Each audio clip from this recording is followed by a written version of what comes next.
Hema committee റിപ്പോർട്ടിനെ കുറിച്ചുള്ള വിവാദങ്ങൾ ഇപ്പോഴും അവസാനിച്ചിട്ടില്ല. ഇതിനിടെ ഒരു തുറന്നു പറച്ചിൽ നടത്തുകയാണ് മന്ത്രി സജി ചെറിയാൻ. ഹേമ കമ്മിറ്റി റിപ്പോർട്ടിൽ ഒരു നടന്റെയും പേര് പരാമർശിക്കുന്നില്ല എന്നാണ് മന്ത്രി സജി ചെറിയാൻ ന്യൂസ് 18നോട് പറഞ്ഞത്. ആരെ വേണമെങ്കിലും ഊഹിക്കാവുന്ന തിരക്കഥകളായിരുന്നു പലതും. അങ്ങനെ ഊഹിച്ച് ആരുടെയും ജീവിതം തകർക്കാൻ കഴിയില്ല. സർക്കാർ പരിഗണിക്കുന്നതും നടപ്പാക്കുന്നതും ഹേമ കമ്മിറ്റി റിപ്പോർട്ടിലെ നിർദ്ദേശങ്ങളാണെന്നും മന്ത്രി വ്യക്തമാക്കി. ഹേമ കമ്മിറ്റി റിപ്പോർട്ട് പൂഴ്ത്താൻ ഇടത് സർക്കാർ ഒരിക്കലും ശ്രമിച്ചിട്ടില്ലെന്നും ഒരാളെയും രക്ഷപ്പെടുത്താൻ നീക്കമുണ്ടായിട്ടില്ലെന്നുമാണ് മന്ത്രിയുടെ പ്രതികരണം. സങ്കീർണമായ നടപടിക്രമം കൊണ്ടാണ് സർക്കാരിന് ഇത്രയേറെ വർഷമെടുത്തതെന്നും മന്ത്രി ന്യൂസ് 18 Q18-ൽ പറഞ്ഞു.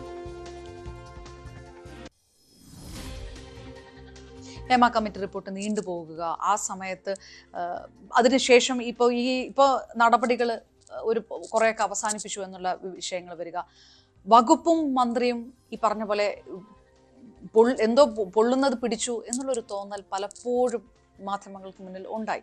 ഈ റിപ്പോർട്ട് പുറത്തു വരുന്ന സമയത്ത് ഇത് പൂഴ്ത്തിവെച്ചോ, സർക്കാർ പ്രതിസന്ധിയിലായോ, ഇങ്ങനെയൊക്കെ ഉണ്ടായി. അങ്ങനെ ഒരു പിന്മാറ്റം സർക്കാരിന്റെ ഭാഗത്ത് നിന്ന് ആ സമയത്തുണ്ടായി. ഞാൻ പറഞ്ഞില്ലേ, ബഹുമാനപ്പെട്ട മുഖ്യമന്ത്രി ഈ കാര്യം ശ്രദ്ധിച്ച് ഇതിനൊരു പരിഹാരം ഉണ്ടാകണമെന്ന് ഉദ്ദേശിക്കുന്ന സമയം മുതൽ ഒരു പിന്മാറ്റവും ഞങ്ങളെ സംബന്ധിച്ചില്ല. ഞങ്ങൾ ഈ ഹേമ കമ്മിറ്റിയുടെ റിപ്പോർട്ട് ഉള്ളടക്കത്തിലേക്ക് പോയിട്ടേ ഇല്ല.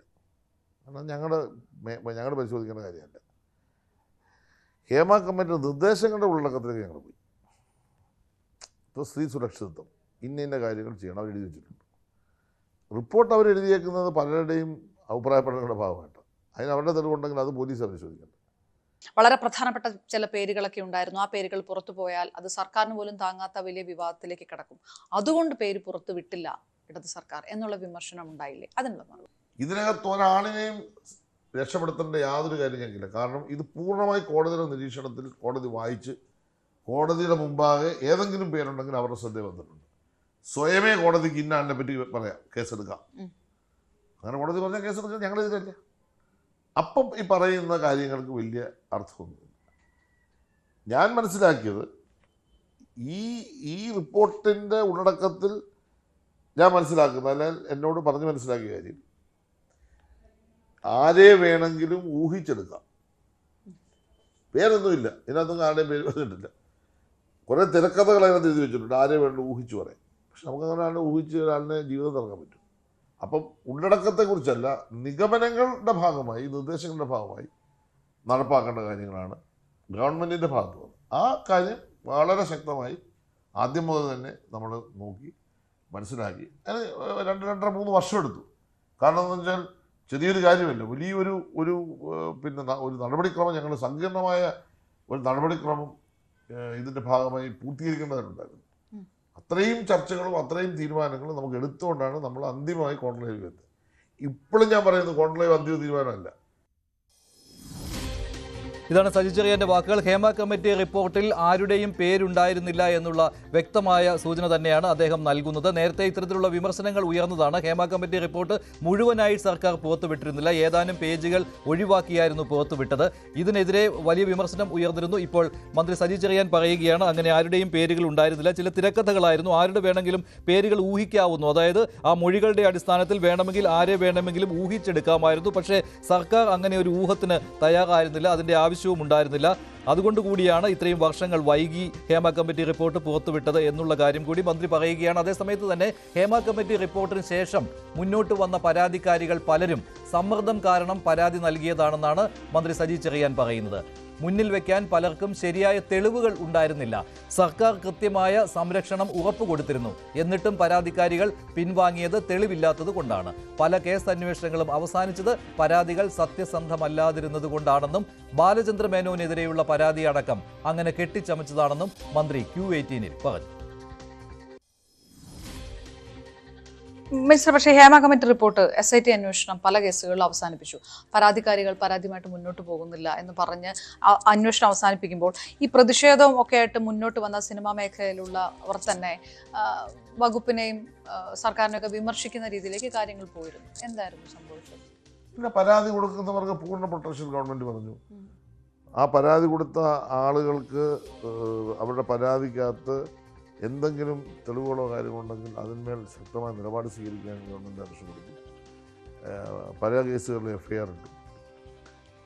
പരാതി കൊടുത്തവരുടെ മുമ്പിൽ എവിഡൻസ് ഇല്ലെങ്കിൽ പിന്നെ അവർ പിന്മാറും. അത് നമ്മുടെ സബ്ജക്റ്റ് അല്ല. പരാതി കൊടുക്കാൻ തയ്യാറുള്ളവർ പരാതി കൊടുക്കുകയും ഉറച്ചു നിൽക്കുകയും ചെയ്യും. അവർക്ക് പൂർണ്ണ സംരക്ഷണം ഗവൺമെൻറ്. ചില പരാതികൾ ജെന്യൂൻ അല്ലാതെ വന്നു, അങ്ങനെ ഈ അന്വേഷണങ്ങൾ മുന്നോട്ട് പോയില്ല, അങ്ങനെ കരുതുന്നുണ്ടോ? പരാതി കൊടുത്തതിനകത്ത് ഏതെല്ലാം സ്വാധീനങ്ങളുണ്ടെന്ന് നമുക്ക് പറയാൻ പറ്റില്ല. ചില ആളുകളെ പറ്റി പറഞ്ഞ പരാതിക്കകത്ത്, ബാലേന്ദ്ര മേനോനെ പറ്റി പറഞ്ഞ പരാതിക്കകത്ത് ഒരു അടിസ്ഥാനമില്ലെന്ന് ഇപ്പം പറയുന്നില്ല. ബാലേന്ദ്രനെ മേനോനെ പറ്റി പോലുള്ള ഒരു വലിയ കലാകാരനെ പറ്റി ഒരു പേര് ദോഷം കേൾക്കാത്ത ആളിനെ പറ്റി ഇങ്ങനെ ആശയം വരുമ്പോൾ കേരളീയ സമൂഹം പെട്ടെന്ന് വിശ്വസിക്കും. പക്ഷെ പിന്നീട് അദ്ദേഹം തെറ്റ് ചെയ്തിട്ടില്ല എന്നത് പുറത്തു വരുമ്പോൾ നമുക്ക് സങ്കടമല്ലേ തോന്നും. അപ്പോൾ എന്ത് സാഹചര്യത്തിനും ആരെപ്പറ്റിയും പറയുന്ന ഒരു കാലത്ത് ചിലപ്പോൾ അത്തരം സംഭവം ഉണ്ടാകാം. അതുകൊണ്ട് പരാതി ഉന്നയിച്ചതെല്ലാം ബോധപൂർവ്വമാണെന്ന് അഭിപ്രായമൊന്നും എനിക്കില്ല. പരാതി ഉന്നയിച്ചത് നല്ലൊരു ശതമാനം പരാതി ചിലപ്പോൾ ജെനുവിനുമായിരിക്കും. ഇതാണ് മന്ത്രിയുടെ വാക്കുകൾ. അത് ഹേമ കമ്മിറ്റി റിപ്പോർട്ട് പുറത്തു വന്നതിന് ശേഷം വന്ന പരാതികളെക്കുറിച്ചാണ് അദ്ദേഹം പറഞ്ഞത്. ഇതേക്കുറിച്ചുള്ള അന്വേഷണം നടന്നു, പക്ഷേ പ്രത്യേക അന്വേഷണ സംഘത്തിന് മുന്നിൽ തെളിവ് നൽകാൻ ആരും തയ്യാറായില്ല. അതുകൊണ്ടാണ് അന്വേഷണം അവസാനിപ്പിക്കേണ്ടി വന്നത്. അത്തരത്തിലുള്ള സമ്മർദ്ദങ്ങൾ ഉണ്ടായിരുന്നിരിക്കാം പരാതികൾ നൽകുവാൻ. ബാലചന്ദ്ര മേനോന്റെ കാര്യം എടുത്തു പറഞ്ഞുകൊണ്ടാണ് അദ്ദേഹം Q18-ൽ സംസാരിച്ചത്. മന്ത്രി സജി ചെറിയാനുമായിട്ട് സംസാരിച്ച് അപർണ കുറുപ്പ് ചേരുകയാണ് തത്സമയം. അപർണ, ഇപ്പോൾ ഹേമ കമ്മിറ്റി റിപ്പോർട്ടിൽ SIT അന്വേഷണം നിർത്തിയതിനു ശേഷവും വിവാദം തീർന്നിരുന്നില്ല. അതിൽ പ്രധാനമായിട്ടും ഈ ഹേമ കമ്മിറ്റി റിപ്പോർട്ടിലെ മുഴുവൻ പേജുകളും പുറത്തു വരാത്തതിനെ കുറിച്ചായിരുന്നു. അതിൽ ചില പേരുകൾ ഉണ്ട് എന്ന രീതിയിലുള്ള ആക്ഷേപങ്ങളും ഉണ്ടായിരുന്നു. പക്ഷേ അത് പൂർണ്ണമായിട്ടും നിഷേധിക്കുകയാണല്ലോ മന്ത്രി ഇപ്പോൾ. തീർച്ചയായിട്ടും മഞ്ജുഷ, ഹേമ കമ്മിറ്റി രൂപീകരിച്ചപ്പോൾ മുതൽ ഇടത് സർക്കാർ വളരെ ധീരമായിട്ടുള്ള ഒരു ചുവടുവെപ്പ് എടുക്കുകയാണ് എന്ന സിനിമാ രംഗത്ത് അന്ന് വലിയ WCC അടക്കമുള്ളവരൊക്കെ വലിയ ശ്ലാഘനീയമായ അഭിപ്രായങ്ങളൊക്കെ നടത്തിയതാണ്. പക്ഷേ അവർ തന്നെ പിന്നീട് ഈ റിപ്പോർട്ട് വൈകുന്ന സാഹചര്യം ഉണ്ടായപ്പോൾ റിപ്പോർട്ട് എന്തുകൊണ്ട് വൈകുന്നു, സർക്കാരിന് ഇത് പുറത്തുവിടാൻ ധൈര്യമില്ല എന്ന് ചോദിക്കുന്ന ഒരു അവസ്ഥയിലേക്കൊക്കെ കാര്യങ്ങൾ പോയി.